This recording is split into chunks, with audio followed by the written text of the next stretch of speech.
The dazzle camouflage, or the razzle-dazzle in the US according to Wikipedia, is quite fascinating because it's a type of camouflage that doesn't hide. It does the opposite. It stands out in such a way that it makes the person looking at it confused. And if the person looking at it is so confused that they can't determine its speed, direction, and distance, then the camouflage, though it makes you 100% detectable, still protects you in a way. In her book La société de provocation, Essai sur l'obscénité des riches, or The Provocation Society, Essay on the Rich's Obscenity, Dahlia Namian opens the chapter Ceci n'est pas un yacht by talking about Leonard Cohen, Arthur Miller, and ties it all to the island of Hydra in Greece, where many rich people live and created foundations and museums to house their private art collections. One of them is the billionaire Davis Joannou, one of the biggest art collectors in the world. Joannou is the owner of Guilty, an artwork by Jeff Koons, or the name of a yacht that Koons painted. The artwork could be the boat or the paint on the boat. This is Koons' biggest and most expensive artwork. By the way, Koons is also a billionaire according to Namian, though his net worth is only $400 million according to CelebrityNetWorth.com. The artwork is one which provokes, from the fact that it's on a yacht to the fact that it's titled Guilty, and by the fact that it's made by Jeff Koons. Jeff Koons is not really appreciated. In a Forbes article, it said that, to Joannou, what matters most about Guilty is that it provokes a reaction. We did what we wanted. Style was irrelevant, he says of his maritime masterpiece. We designed a boat in an anti-style method. We have no rules, no programs, no plans. Dahlia Namian in her book The Provocation Society does such a great analysis that I wanted to share it with you.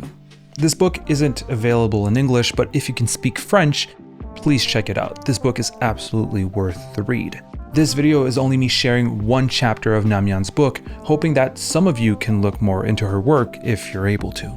In this chapter alone, she talks about the growing popularity and size of super yachts, how they're directly linked to an increasing wealth gap, the effects of yachts on the environment, and what yachts symbolize to the wealthy. But more interestingly for the topic of this video, art on yachts, she talks about how a lot of these billionaire sailors are also billionaire collectors. And they like to collect art on their boats. For example, Sheikh Mansour has, on his super yacht, the Topaz, many hundreds of artworks. Joe Louis, who owns the yacht Aviva, also owns one of the world's largest private art collections. Namian writes that, for example, Francis Bacon's triptych 1974-1977 was spotted aboard the Aviva. She also explains that art restoration professionals sometimes give classes to the crew on these boats.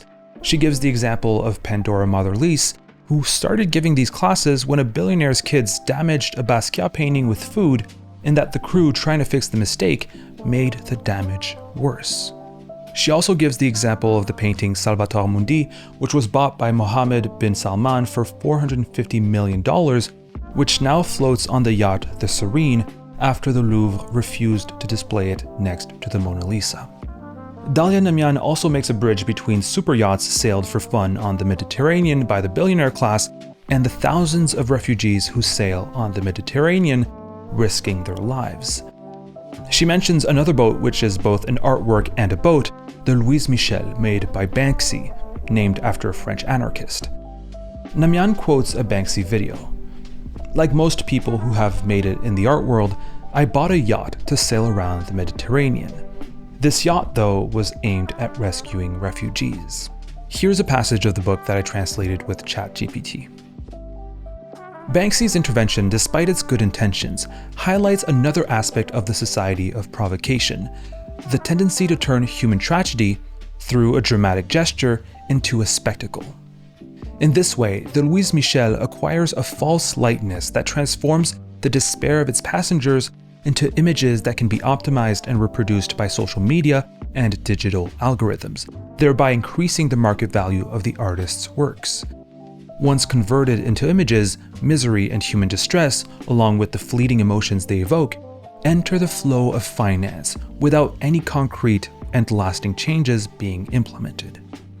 She cites another book by Lux, my favorite Quebec publisher, titled La stratégie de l'émotion by Anne-Cécile Robert.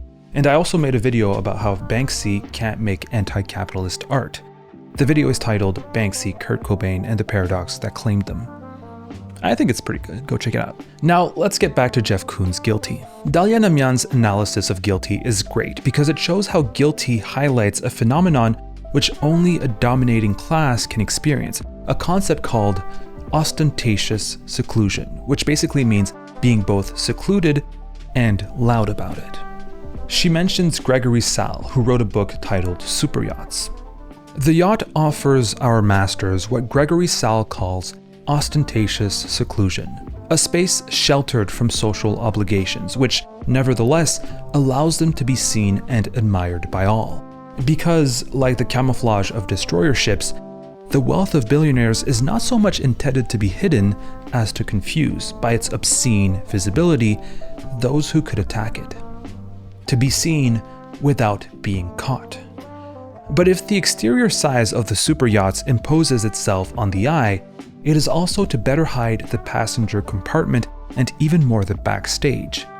According to the Norwegian naval architect Espen Oino, ostentatious seclusion is comparable to a luxury car with tinted windows. People cannot see the driver, but they remain impressed by this luxurious object.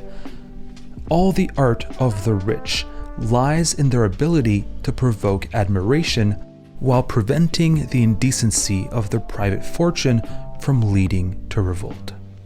Oh, this is good. The dazzle camouflage, or the razzle-dazzle in the US according to Wikipedia, is quite fascinating because it's a type of camouflage that doesn't hide. It does the opposite. It stands out in such a way that it makes the person looking at it confused. And if the person looking at it is so confused that they can't determine its speed, direction, and distance, then the camouflage, though it makes you 100% detectable, still protects you in a way.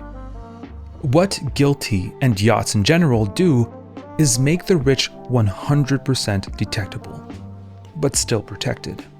Guilty by Jeff Koons, a testimony of the indecency of Joannou's fortune, provokes admiration, probably to some, while preventing revolt. How are they preventing revolt? Beats me, but they're successful at it. Guilty, through Dahlia Namian's analysis of the work and of yachts in general, is a great work of art as it's a reminder of class warfare and how the wealthy can provoke admiration or any other feeling without leading to revolt.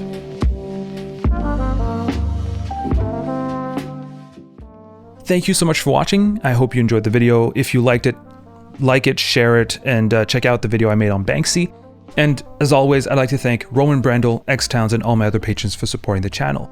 If you also want to support, check out patreon.com/thecanvas.